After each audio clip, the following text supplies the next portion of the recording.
Hi students, 9th English annual exam உண்டான most important prose question answer and paragraph poem question answer and paragraph தான் என்ன செய்ய போறோம் அப்படின்னா பார்க்க போறோம். அதற்கு முன்னாடி நம்ம எக்ஸாமுக்கு படிக்காமலேயே அதாவது போயத்தினுடைய பேராகிராஃப் போர்ஷனுடைய பேராகிராஃப் படிக்காமலே ஈஸியாக நம்ம 57 மதிப்பெண் ஈஸியாக வாங்கலாம். அது எப்படி அப்படிங்கிறத ஃபஸ்ட்டு பார்த்துருவோம். ஃபர்ஸ்ட் எடுத்துடைய ரோடு மேப் நமக்கு எத்தனை மார்க் அப்படின்னா 2 மார்க். ரோடு மேப் எழுதுறதுக்கு அவ்வளவு கஷ்டமா அப்படின்னு கேட்டா அப்படின்னா கிடையவே கிடையாது, ரொம்ப சிம்பிள் தான். சரிங்களா, நம்ம நேராக போக போகிறோம் அப்படின்னா என்ன எழுத போகிறோம் அப்படின்னா கோ ஸ்ட்ரைட் அப்படின்னு எழுத போகிறோம். சரிங்களா, ஏதாவது ரோடு கொடுத்துருப்பாங்க, Gandhi road, main road, Nehru road கொடுத்துருப்பாங்க. அந்த ரோடு வழியாக போக போகிறோம், அந்த ரோட்டில் நேராக செல்ல போகிறோம் அப்படின்னா go straight along the main road அப்படின்னு எழுதுங்க. டேன் ரைட் டேன் லெஃப்ட் அப்படிங்கிறத எழுதிருங்க. சரிங்களா, அடுத்து you will find the dash எழுதிருங்க. சரிங்களா, கோ ஸ்ட்ரெயிட்டுக்கு ஸ்பெல்லிங் படிச்சிருங்க, டேன் ரைட்டுக்கு ஸ்பெல்லிங் படிங்க, டேன் லெஃப்ட்டுக்கு ஸ்பெல்லிங் படிங்க, அடுத்தா கிராஸ் த ரோடு படிங்க. சரிங்களா, அடுத்ததா நீங்கள் எந்த இடத்துல சேர போகிறீங்களோ அந்த எழுதியாச்சு அப்படின்னா முடிஞ்சு போச்சு. சரிங்களா, இந்த 5வது பாயிண்ட் ரொம்ப முக்கியம். ஸோ அதை படிச்சிருங்க. ஓகேங்களா, ஸோ இதை படித்தாச்சு அப்படின்னா இதில் go straight, then, left, right, cross the road இது எழுதிட்டாலே உங்களுக்கு எத்தனை மார்க்? 2 மார்க். ஓகேங்களா, இந்த 2 மார்க் ஈஸியாக வாங்கிடலாம். அடுத்ததாக பார்க்க போகிறது அட்வர்டைஸ்மெண்ட் என்ன செய்ய போகிறோம் அப்படின்னா பார்க்க போகிறோம். அட்வர்டைஸ்மெண்ட் ஈஸியாக அப்படின்னா அதுவும் ரொம்ப ஈஸி தான். அதுவும் எப்படின்னு சொல்கிறேன். அட்வர்டைஸ்மெண்ட்டுக்கு ஒரு எக்ஸாம்பிள் நான் உங்களுக்கு எதெல்லாம் ஈஸியாக சிம்பிளாக மார்க் எடுக்கலாமோ அந்த மெத்தடுன்னு சொல்கிறேன், அந்த வழியும் சொல்கிறேன். ஸோ அந்த மெத்தடை ஃபாலோ பண்ணிக்கோங்க. நம்ம சேனலை இப்போ தான் ஃபஸ்ட்டு பார்க்குறீங்க அப்படின்னா நம்ம வீடியோ லைக் பண்ணிவிட்டு வீடியோ பார்க்க ஆரம்பிங்க. சரிங்களா, அட்வர்டைஸ்மெண்ட்டுக்கு ஃபஸ்ட் எடுத்தோன்னு இந்த ஒரு பாக்ஸ் போட்டுருங்க. சரிங்களா, ஹெட்டிங் வச்சுருங்க. சரிங்களா, அது என்னது கொடுத்துருக்காங்களோ அதை டயக்ராம் வரைஞ்சிருங்க. சரிங்களா, அடுத்ததாக அட்ரஸ் எழுதுங்க. இந்த ஃபார்மெட்டை நீங்கள் எழுதிட்டீங்க அப்படின்னா உங்களுக்கு எத்தனை மார்க்கு? 2லேருந்து 3 மார்க் போட்டுருவாங்க. நல்லா ஞாபகத்தில் வச்சுக்கோங்க. ஒரு பாக்ஸ் போடணும், ஒரு ஹெட்டிங் எழுத போகிறீங்க, அதாவது ஒரு பெயர் வைக்க போகிறீங்க, அதுக்கு கீழே அட்ரஸ் எழுத போகிறீங்க, எது சம்மந்தமாக கொடுத்துருக்காங்களோ அது சம்மந்தமான ஒரு டயக்ராம் ஒன்று வாங்க போகிறீங்க. அடுத்ததாக இவங்களே கொடுத்துருப்பாங்க, ராயல் ஃபர்னிச்சர், ஆடி சேல்ஸு, இவங்க என்ன கொடுத்துருக்காங்களோ அதை பாயிண்ட் போட்டு கீழே வரிசைக்கு என்ன செஞ்சீங்க அப்படின்னா எழுதிருங்க.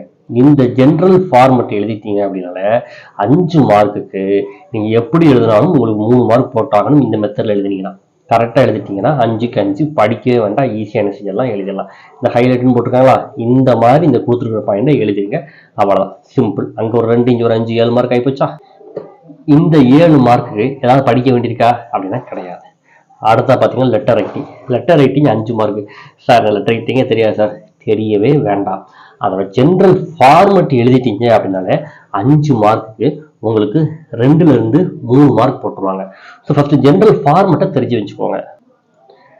லெட்டர் ரைட்டிங்கில் 2 ஃபார்மெட் இருக்குது, formal letter, informal letter. Formal லெட்டர்னாலே எனக்கு தெரியாது சார் அப்படின்னு சொன்னீங்க அப்படின்னா ஃபார்மல் லெட்டர்னா வேற இல்லை, நம்மளோட ஹையர் அத்தாரிட்டிக்கு எழுத போகிறோம், அதாவது உங்கள் டீச்சர்ஸ்க்கு எழுத போகிறீங்க, இல்லாட்டா ஏதாவது ஒரு இன்ஸ்பெக்டருக்கு எழுத போகிறீங்க, இல்லாட்டா கலெக்டருக்கு எழுத போகிறீங்க, இல்லாட்டா ஹெச்எம்க்கு எழுத போகிறீங்க, நம்மளோட உயர் அதிகாரிக்கு எழுத போகிறோம் அப்படின்னா அது ஃபார்மல் லெட்டர்.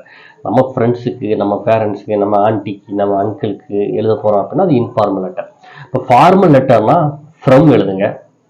சரிங்களா, டேட் எழுதுங்க, டு எழுதுங்க, ரெஸ்பெக்டட் சார் அண்ட் மேடம் எழுதுங்க, சப்ஜெக்ட் என்னங்கிறது அவங்களே கொடுத்துருவாங்க.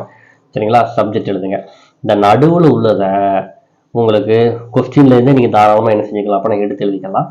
அடுத்து தேங்க்யூ, யுவர்ஸ் ஃபெய்த்ஃபுல்லி, உங்கள் signature, address on the envelope. நடுவில் எழுத தெரியாட்டா உங்கள் கொஸ்டினில் இருக்கிறதே நீங்கள் மாற்றி என்ன செஞ்சுக்கலாம் அப்படின்னா எழுதிக்கலாம். அப்போ இந்த ஃப்ரம் எழுதி, டூ எழுதி, ரெஸ்பெக்டடு, இந்த subject, yours faithfully, address on the envelope, இதை மட்டும் நீங்கள் எழுதி வச்சாலே உங்களுக்கு கண்டிப்பாக உங்களுக்கு 2லேருந்து 3 மார்க் போட்டாகணும். நடுவில் உள்ளதுலேயும் கொஸ்டின் உள்ளதை அப்படியே கொஞ்சம் சேஞ்ச் பண்ணி எழுதிட்டீங்க அப்படின்னா மினிமம் 4 மார்க் வரணும். இதுக்கு படிக்க போகிறோமா? படிக்கலை, ஈஸியாக என்ன செஞ்சலாம் அப்படின்னா மார்க் எடுத்துடலாம். அடுத்ததா பிக்சர் அண்டு ஒரு பிக்சர் கொடுத்து நம்ம உங்கள் வியூவை எக்ஸ்பிரஷன் பண்ணுதுன்னு கேட்பாங்க. எத்தனை மார்க்கு? 5 மார்க். இதுவும் கஷ்டமா? கிடையவே கிடையாது, இதுவும் ஈஸி தான். எந்த பிக்சர் கொடுத்தாலும் சரி அந்த பிக்சருக்கு இந்த 5 பாயிண்ட் எழுதி வச்சுருங்க.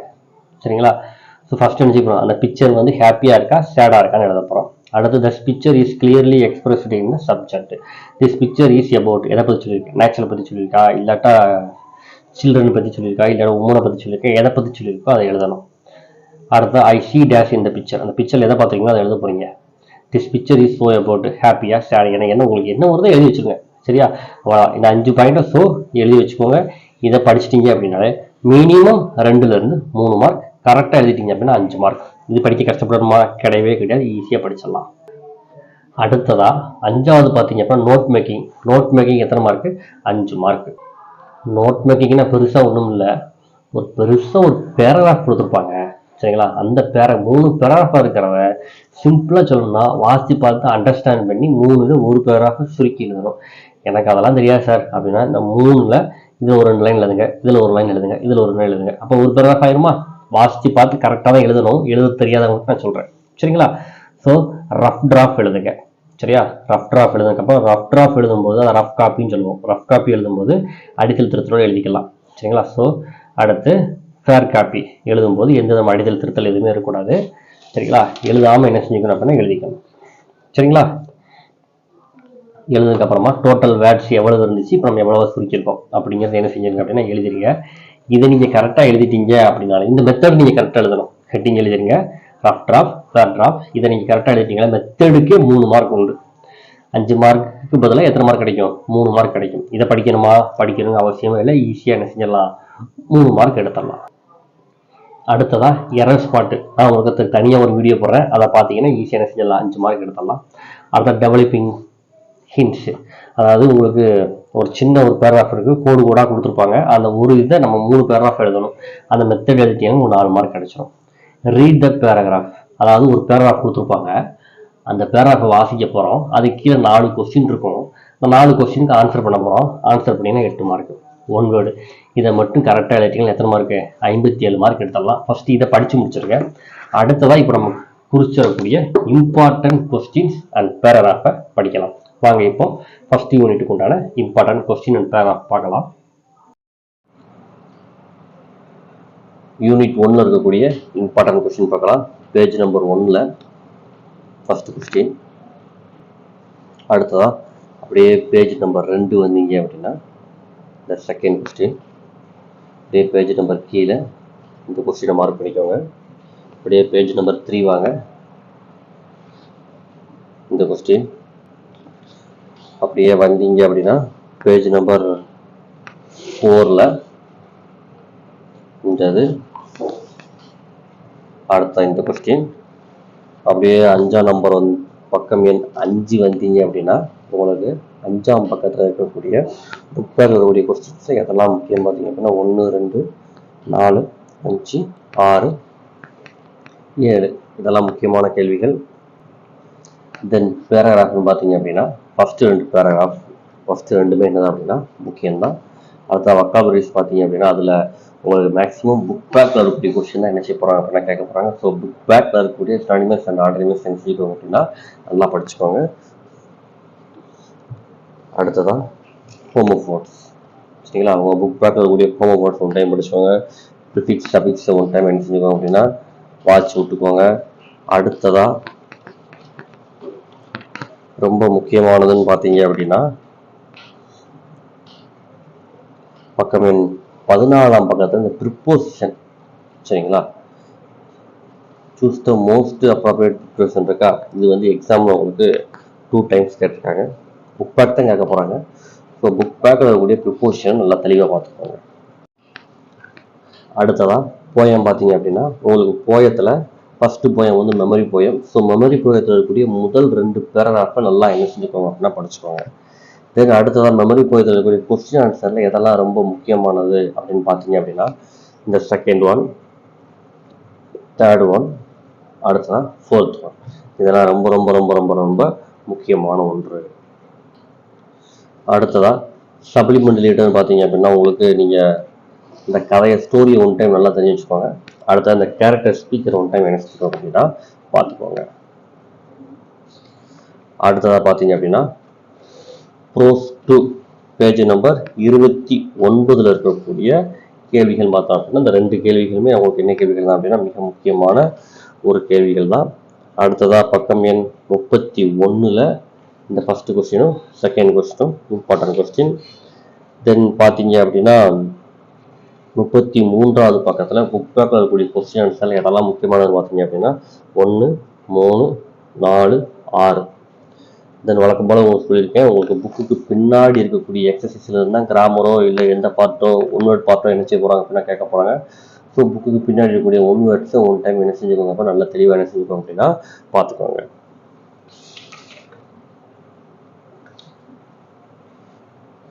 Comparative degree, positive degree, superlative degree, இந்த கிராமர் உங்களுக்கு எக்ஸாம்பிள் ஒன் டைம் கேட்டிருக்காங்க. ஸோ இந்த கிராமர் ஒன் டைம் என்ன செஞ்சுக்கோங்க அப்படின்னா பார்த்துக்கோங்க. அடுத்ததாக பார்த்தீங்க அப்படின்னா உங்களுக்கு போயம் பார்ட்.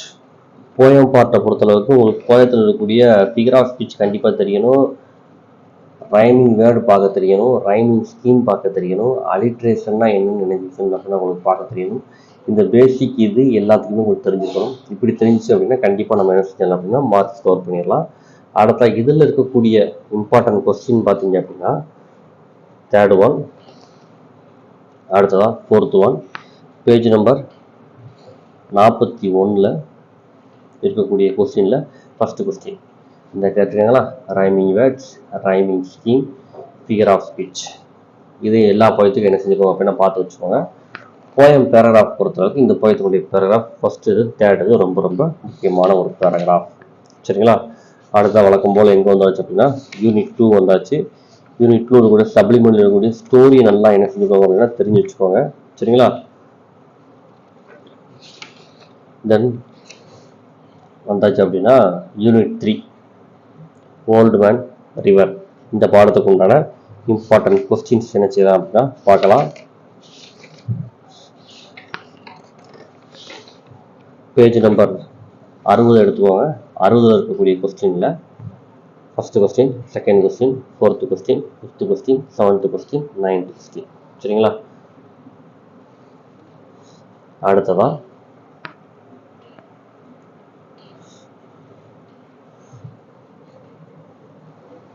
உங்களுக்கு பக்கம் நம்பர் 61 இருக்கக்கூடிய இந்த ஸ்டானிமஸ் ஆண்டனிமஸ் ஒன் டைம் என்ன செஞ்சுக்கோங்க அப்படின்னா பார்த்துக்கோங்க.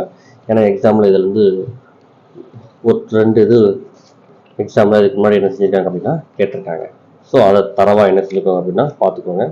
அடுத்தா பார்த்தீங்க அப்படின்னா பக்கம் எண் 69, 68வது பக்கத்தில் இருக்கக்கூடிய கிராமர் பார்ட் என்ன செஞ்சுக்கோங்க அப்படின்னு நல்லா பார்த்துக்கோங்க. சரிங்களா? இந்த ஃப்ரேஸ் ப்ரிபோசிஷன் இதையும் எக்ஸாம்பிள் கேட்பாங்க. தென் அடுத்த பார்த்தீங்க அப்படின்னா ஜெரண்ட் இன்ஃபினிட்டிவ். சரிங்களா? இந்த பார்ட்டை என்ன செஞ்சுக்கோங்க அப்படின்னா ஒன் டைம் பார்த்துக்கோங்க. வேற என்னது முக்கியமானது அப்படின்னு பார்த்தீங்க அப்படின்னா உங்களுக்கு போயம் 3 பொறுத்தளவுக்கு பக்கம் நம்பர் 76 இம்பார்ட்டன்ட் கொஸ்டின் ஆன்சர் பார்த்தீங்க அப்படின்னா ஃபர்ஸ்ட் கொஸ்டின், தென் தேர்டு கொஸ்டின், அடுத்ததா ஃபோர்த்து கொஸ்டின். போயம் பேராகிராஃபில் இந்த ஃபர்ஸ்ட் பேராகிராஃப் ரொம்ப ரொம்ப ரொம்ப முக்கியமான ஒரு பேராகிராஃப். வேற புக் பேக்கில் நீங்கள் எதை படிக்க போறீங்க அப்படின்னு பார்த்தீங்கன்னா சப்ளிமெண்ட் லீடர் இருக்கக்கூடிய ஸ்டோரிஸை என்ன செஞ்சுக்கோங்க அப்படின்னா தெளிவாக படிச்சுக்கோங்க. அடுத்தது அந்த கேரக்டர் ஸ்பீக்கர் இருக்குக்கா, இந்த கேரக்டர் ஸ்பீக்கரை ஒன் டைம் நல்லா என்ன செஞ்சுக்கோங்க அப்படின்னா பார்த்துக்கோங்க. அடுத்ததாக ப்ரோஸ் 4 இருக்கக்கூடிய இம்பார்ட்டன்ட் கொஸ்டின்ஸ் என்ன செய்யலாம் அப்படின்னா பார்க்கலாம். ப்ரோஸ் 4 பொறுத்தளவுக்கு நீங்கள் இப்போ படிக்க வேண்டிய இம்பார்ட்டன்ட் கொஸ்டின்ஸ் எதெல்லாம் பார்த்தீங்க அப்படின்னா பேஜ் நம்பர் 93 இருக்கக்கூடிய first question, third question, fourth question, sixth question, அடுத்ததாக 7th கொஸ்டின். இந்த பேராகிராஃப் என்ன செய்யணும், பேராகிராஃப் அப்படின்னா முக்கியமான பேராகிராஃப். தென் புக் பேக்கில் இருக்கக்கூடிய ஸ்டானிமஸையும் ஆண்டனிமஸையும் ஒன் டைம் என்ன செய்வாங்க அப்படின்னா தரவாக தெளிவாக ஒன் டைம் என்ன செஞ்சுக்கோங்க அப்படின்னா பார்த்துக்கோங்க. ஏன்னா நீங்கள் அதை படித்தாலே போதும், கண்டிப்பாக உங்களால் 3 மார்க்குக்கு நீங்கள் தாராளமாக புக் பேக்கில் இருந்து வரப்போகுது. ஸோ கண்டிப்பாக அதை படிச்சுக்கோங்க. தென் அடுத்த பார்த்தீங்க அப்படின்னா பக்கம் எண் 100ஆம் பக்கத்தில் உங்களுக்கு ஒரு லெட்டர் ரைட்டிங் கேட்டிருப்பாங்க. இந்த லெட்டர் ரைட்டிங்கை நல்லா பார்த்துக்கோங்க. ஓகேங்களா? அடுத்ததான் போயம் 4 இருந்தான இம்பார்ட்டன்ட் கொஸ்டின் பார்க்கலாம். ஃபர்ஸ்ட் கொஸ்டின், அடுத்ததான் fourth question, sixth question. Paragraph பார்த்தீங்க அப்படின்னா ஃபர்ஸ்ட் பேராகிராஃப். என்னாச்சு சார் எல்லா படத்துலையும் எல்லா பேராகிராஃபும் முடிச்சு கொடுக்குங்க அப்படின்னு பார்த்தீங்க அப்படின்னா மொத்தம் நமக்கு 7 யூனிட். 7 யூனிட்டில் முதல் 4 யூனிட் இல்லாட்டா முதல் 3 யூனிட்டுக்கு உண்டான பேராகிராஃபை தரவு பண்ணிக்காங்க. சரிங்களா? ஜென்ரலாக ப்ரோஸ் 1ன்னு பார்த்தீங்கன்னா ப்ரோஸ் 1ல் மொத்தம் 3 பேராகிராஃப் இருக்கும். நமக்கு எந்த பேராகிராஃப் கேட்டாலும் ஒரே பேராகிராஃப் எழுதுற மாதிரி பேராகிராஃப் ஸ்கூல்ல எழுதி போட்டிருப்பாங்க. அந்த பேராகிராஃப் படிச்சு வச்சுக்கோங்க. சரிங்களா? இப்படி ஃபர்ஸ்ட் 3 யூனிட் இல்லாட்டா ஃபர்ஸ்ட் 4 யூனிட் இருக்கக்கூடிய ப்ரோஸினுடைய பேராகிராஃப், போயத்தினுடைய பேராகிராஃப்,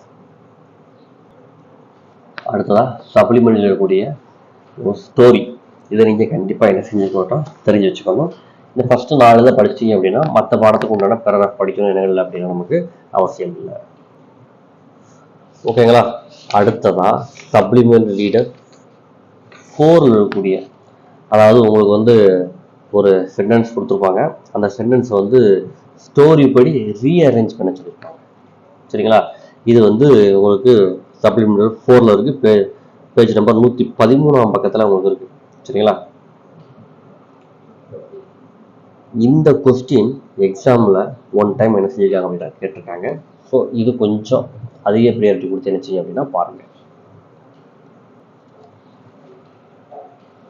அடுத்ததா ப்ரோஸ் 5 வந்தீங்க அப்படின்னா பக்கம் நம்பர் 118ல ஃபர்ஸ்ட் கொஸ்டின், இதுல செகண்ட் கொஸ்டின். அடுத்த 119 வந்தீங்க அப்படின்னா அதுல ஃபர்ஸ்ட் கொஸ்டின். தென் அப்படியே வந்தீங்க அப்படின்னா 120 பக்கத்துல நான் டிக் பண்ணியிருக்கேன்னா, நான் டிக் பண்ணிக்கிற கொஸ்டின் என்ன செஞ்சுக்கோங்க அப்படின்னா நீங்க மார்க் பண்ணிக்கோங்க. ஏன்னா இதெல்லாம் எக்ஸாம்ல கேட்ட கொஸ்டின் தான் உங்களுக்கு என்ன செஞ்சிருக்கோம் அப்படின்னா நான் டிக் பண்ணியிருக்கேன். ஸோ எந்தெந்த கீழெல்லாம் டிக் பண்ணியிருக்கோமோ அதெல்லாம் இம்பார்ட்டன்ட் கொஸ்டின் அப்படின்னு அர்த்தம். தென் பேஜ் நம்பர் 122 பக்கத்துல செகண்ட் கொஸ்டின், தேர்டு கொஸ்டின், பேராகிராஃப்ல செகண்டும் தேர்டும். அடுத்ததா புக் பேக்ல இருக்கக்கூடிய படிக்க வேண்டிய கிராமர் பார்ட் அப்படின்னு பார்த்தீங்க அப்படின்னா, எதை எக்ஸாம்பிள் உங்களுக்கு கேட்டிருக்காங்களோ அந்த பார்ட்டை மட்டும் தான் உங்களுக்கு என்ன செஞ்சுருக்கேன் அப்படின்னா மார்க் பண்ணி கொடுத்துட்ருக்கேன். ஸோ 1 டைம் அதை என்ன செஞ்சுக்கோங்க அப்படின்னா எக்ஸாம் போகிறதுக்கு முன்னாடி 1 டைம் அதை என்ன செஞ்சுக்கோங்க அப்படின்னா தரவா 1 டைம் பார்த்துக்கோங்க. ஓகேங்களா? அடுத்ததா போயம் 5 நமக்கு memory poem the river. So அந்த ஃபர்ஸ்ட் ஒரு 2 ஸ்டான்ஸாவை மெமரி பண்ணிக்கோங்க. அடுத்ததா இதனுடைய கொஸ்டின் ஆன்சர் பார்த்தீங்க அப்படின்னா உங்களுக்கு செகண்ட் கொஸ்டின் முக்கியமானது, தென் ஃபோர்த் கொஸ்டின் முக்கியமானது. அடுத்த 149 வரக்கூடிய ஃபர்ஸ்ட் இது வித்தவுட் த ரைமிங் வேர்ட்ஸ் இருக்கா, அது ரொம்ப முக்கியமானது. தென் அடுத்ததான் நீங்க சப்ளிமெண்டரி ரீடர்ல பார்க்கக்கூடிய இம்பார்ட்டன்ட் கொஸ்டின்ஸ் எதெல்லாம் அப்படின்னா, ஸ்டோரியை தரவா தெளிவா என்ன செஞ்சுக்கோங்க அப்படின்னா தெரிஞ்சு வச்சுக்கோங்க. ஏன்னா ஸ்டோரி தெரிஞ்சாலே போதும், நம்ம சப்ளிமெண்டரி ரீடர்ல என்ன கேட்டாலும் நம்ம ஈஸியாக என்ன செஞ்சலாம் அப்படின்னா ஆன்சர் பண்ணிடலாம். அடுத்ததா பார்த்தீங்க அப்படின்னா யூனிட் 6 ப்ரோஸ்ல இருக்கக்கூடிய இம்பார்ட்டன்ட் கொஸ்டின்ஸ் பார்க்க போகிறோம். பேஜ் நம்பர் 153ல நான் எதெல்லாம் டிக் பண்ணியிருக்கணும் அதெல்லாம் உங்களுக்கு என்ன கொஸ்டின் அப்படின்னா இம்பார்ட்டன்ட் கொஸ்டின்ஸ். அடுத்த பேஜ் நம்பர் 154ல இந்த first question, second question. Page number 156ல இருக்கக்கூடிய கொஸ்டின் ஆன்சர்ல first one, second one, third one, fifth one, seventh one, அதாவது பேராகிராஃப்ல ஃபர்ஸ்ட் பேராகிராஃப்ல ரொம்ப முக்கியமானது. அடுத்ததா பேராகிராஃப் ரைட்டிங்னு உங்களுக்கு ஜென்ரல் பேராகிராஃப் கேட்பாங்க. அதில் பேஜ் நம்பர் 159ல 2 ஜென்ரல் பேராகிராஃப் கொடுத்துருக்காங்க. ஸோ 2 என்ன செஞ்சுக்கோங்க அப்படின்னா 1 டைம் பார்த்துக்கோங்க. அடுத்ததாக பார்த்தீங்க அப்படின்னா பேஜ் நம்பர் 160ல இருக்கக்கூடிய இந்த ஏ பார்ட் 1 டைம் கேட்டிருக்காங்க. அதே மாதிரி இந்த ஆக்டிவ் வாய்ஸ், பேசிவ் வாய்ஸில் இருக்கக்கூடிய எக்ஸசைஸில் உங்களுக்கு புக்கில் கொடுத்துருக்கிற இந்த எக்ஸசைஸை நல்லா பார்த்துக்கோங்க. சரிங்களா? அதாவது இதுல இருந்து உங்களுக்கு என்ன செஞ்சுருக்காங்க அப்படின்னா ஒரே ஒரு தடவை 1 or 2 டைம்ஸ் உங்களுக்கு என்ன செஞ்சுருக்காங்க அப்படின்னா இந்த சென்டென்ஸ் கொடுத்துட்டு அப்படியே மாற்ற சொல்லி ஆக்டிவ் வாய்ஸ் கொடுத்து அப்படியே பேசிவ் வாய்ஸ் மாற்ற சொல்லியிருக்காங்க. ஸோ மொத்தம் எத்தனை எக்ஸாம் இருக்குது? 2, 4, 6, 8 தான் இருக்குது. ஸோ அந்த 8 நல்லா பார்த்துக்கோங்க. சரிங்களா?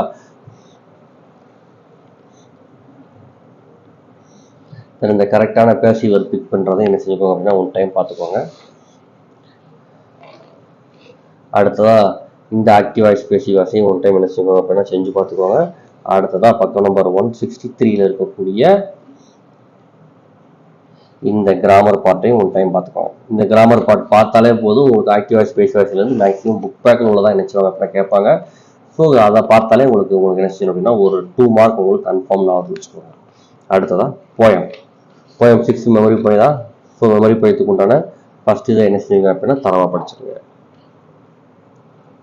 அடுத்து பார்த்தீங்க அப்படின்னா உங்களுக்கு பேஜ் நம்பர் 166ல இருக்கக்கூடிய ஃபர்ஸ்ட் கொஸ்டின், செகண்ட் கொஸ்டின்,